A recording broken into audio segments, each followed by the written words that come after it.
Hi, I'm back with Sarah and Austin McCombie of the Chatham Rabbits, and you are listening to Country Pocket on WUSB Stony Brook, 90.1 FM. The song you just heard is This Year, and it talks about changing, really growing up and maturing, and the way the journey you go on seems to be one of noticing things and caring more about others. Tell me about those changes, Sarah. Yeah, thank you for asking. This song is very personal for me because it's probably the most autobiographical song that I've actually written. And yeah, this song is just about changing and how there are a lot of failures and bumps in the road to actually making significant, alterations in your own life. For me personally, something that I really struggle with, that's like the thing that the thing that I'm always battling within myself, is I can tend to overcommit myself, or I love to just like go. I'm an Enneagram 3 for anybody out there that does the Enneagram stuff. I just have a real desire to like get to know people, accomplish things, and sometimes I really fall short of that and I end up disappointing people. And I had a real come to Jesus moment last year where I had really screwed up, and I had to stop and say, okay, like I'm actually, like I really need to stop leading people on. I really need to be very upfront and have realistic expectations. And so I still mess up all the time. I still overcommit myself and I still disappoint people, but I think I do it far less. And I know that within myself, I've made like a real heart change. And so long story short, this year is really for anybody that has decided to make a change in themselves, and even if other people don't recognize it, they know that they've made that commitment or like change in their own heart. Okay, and you alluded to it, so you got to tell me what was the big mess up? So it seems a little bit silly and stupid, but I was so mad at myself at the time. So the issue was we were at a festival and I had promised like 3 different people that that we would hang out or have dinner with them, like all basically in the same time frame. And I was like, okay, we're going to go here, then we're going to go here, we're going to go here. And I ended up like disappointing all 3 groups of people and not being upfront and like being realistic about like, I can't fit all this in. I can't, all these relationships, I don't have the time or energy to put into them. And so I ended up disappointing like multiple groups of people. And it really was a huge wake-up call for me. From the outsider's perspective, I think one thing that it's hard when you have Sarah has such a heart for saying yes and trying to build those relationships like she's saying. I think what you have to realize though is that you do more harm than good when you commit to something that you ultimately fail to be able to do. And instead of, maybe it's a little harder up front to say no to somebody or say, maybe next time. But even if that's just has a little bit of tension at the beginning, it really does a lot better service to that person and to your relationship with them, Yeah. And I think Sarah's been able to do that, and I've seen it and thought, wow, our relationship with this fan, for example, that's come to multiple shows, is so much better now, because we might not say we're going to hang out with them every time like we used to, but when we do, it's a strong connection and it's meaningful time. And I don't know, I think it's been awesome. But I love the line in the song. It's in the bridge, and it says, I stopped to pull a turtle out of the middle of the road, holding up someone from where I ought to go. Right. So you're trying to do something right. You're trying to get the turtle out from the road and, move it across so it's safe. But in doing so, you might still be holding somebody up that's trying to get past. So it's like, I don't know, thinking through those things of like, what is the thing that you can do that's going to be the best decision? It doesn't always mean that everyone's going to win. Sometimes it, it can hurt somebody too. I don't know if that makes any sense. I think the other part of this is, in addition to the Enneagram, I really love Brene Brown, and I'm sure many of your listeners do too. But she has actually done studies and has scientific proof that when you say the truthful thing to someone, it's typically, or the average is 8 seconds of like uncomfortableness between you and that person versus years of resentment or disappointment or whatever. So I've just really learned to like stay in those 8 seconds and be like, okay, this is not what that person wants to hear, but it's going to be the best thing for the relationship in the long haul. Absolutely. The final song I want to talk about is I Grew Up Loving Jesus, and it's one that feels especially relevant in this moment, which is that, words can fail you, prayers aren't always answered, and sometimes there's no right thing to say, or except maybe nothing at all. Austin, tell me about that horrible place you must have gone to write a song like this.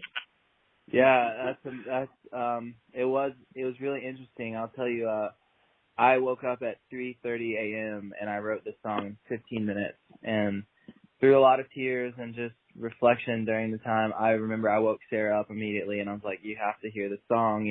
I'm really excited to have written this, and it was a really healing song. It's actually a song I wrote about an experience that a friend of mine in middle school had growing up and watching his family go through it. His mother passed away after a really long battle with depression, and we were all I grew up in an extremely religious household, went to Christian school my whole life, and this family was really involved in our church, and from the outside looking in, everything was just perfect, beautiful. One of those families you get a Christmas card from and you're like, oh, I'm so jealous. Like, they have the perfect family. And I remember it was like the first tragedy I'd ever been exposed to as a middle schooler, actually was watching my mom get the phone call. We were buying soccer equipment for the upcoming season, and I watched my mom get the phone call that, this friend of mine's mom passed away after a long battle with depression, and it was so shocking to see my mom's face when she got the news. And I remember my friend, being a middle schooler and I remember I didn't know what to say to him to comfort him in that moment, and I felt really guilty about it because I wanted to be there for him. And then, the older I got and the more I matured, I realized sometimes the best thing you can do during a really tragic situation, and you're right, it is relevant to what we're going through as a country, as a world today with the pandemic. Sometimes all you can do is be there for somebody, and saying things doesn't really do anything. And I learned that through this experience with this family, and it's something that I've really taken to heart and utilized throughout the rest of my life when hard times come. It's a very very real, very raw song, and I do appreciate the way there's no rhyme at the end. It's just, a flat out dispensal of the truth, and it sort of breaks with the rest of the song in a smart and impactful way. Wow, I really appreciate that. That means a lot. And yeah, that's really cool that you noticed that. That was certainly intentional, and thank you for noticing. And in a time like this, when we can't even necessarily be quote unquote there for someone, what is there to say? What is there to do? How do you think we can help? Yeah, I think that's a good question that I think a lot of people are still we're kind of all fumbling through that because we're trying new things, and trying to make something work. For us, our particular way of doing that has been the stay-at-home tour, I think, coming up with that. But, in general, I think that's a good question. Yeah, I wish I had an answer for that, but I really don't. I feel like we are all just like toddlers at this. Like we're, the world is just figuring out how to walk and like looking really awkward doing it. One thing that I'll say that I also feel like I've learned throughout my life, and my parents kind of always instilled this with me. Of course, they were using the analogy from the Bible about Jesus and his 12 disciples being such a small group, but their mentality was always kind of like, if you can choose 5 people or less in your life that you are going to do your best to continue to call and check up on and be there for. If everybody in the world just chose a few, then the whole world would be different. And I think sometimes people think, okay, we have to do what we can to make our mark on as many people as possible. But sometimes the best thing you can do is say, I choose this person that I'm going to call every other day and just truly be there for. If they need groceries, I'm going to go put on my mask. I'm going to go and I'm going to do whatever I can to help bring them food or whatever that might be. And so maybe that rings true for some people out there listening. Like maybe there's that one person that you feel especially empowered to help, and don't feel like that's too small, because if everybody did that, the world would be a much different place. That is a beautiful truism that thinking small can so often be the way to think as big as possible, and definitely ties in with themes from this year where, That's exactly what I was thinking about. Yep. Quality over quantity any day, in my opinion, is just so much more impactful. What, you put 9 songs on the album? Yes, sir. Quality over quantity, I suppose. Yeah. That's exactly. Oh no, you're touching on one of our insecurities there. No, but it's so true. I mean, we had a lot of other songs written, and we just, we wanted the best out there, and so it is really funny that there are only 9 songs, but we are at least we're really proud of all 9. We saved the other ones, they'll be on the next album. That's right. Yes, and you have all of the time in the world to write and prepare for the next one. Yes, you're exactly right. We need to get on it. That's right. We need to stop watching Netflix. Stop killing all the sourdough starters and taking bubble baths and watching Netflix to write some music. Yep. Oh, no, but I've been cooking. I've been watching Netflix. I love my baths. I don't know what I'd do without them right now. What do you mean I have to be productive? I know. It's not a good, I wish we could just do that all day, but it's so fun. Actually before we were on this call, we were trying our best to write some songs. So we're working on it as much as we can. Well, like you said, you gotta get to it, right? That's right. That's right. Sarah and Austin McCovey, go. You can get to it.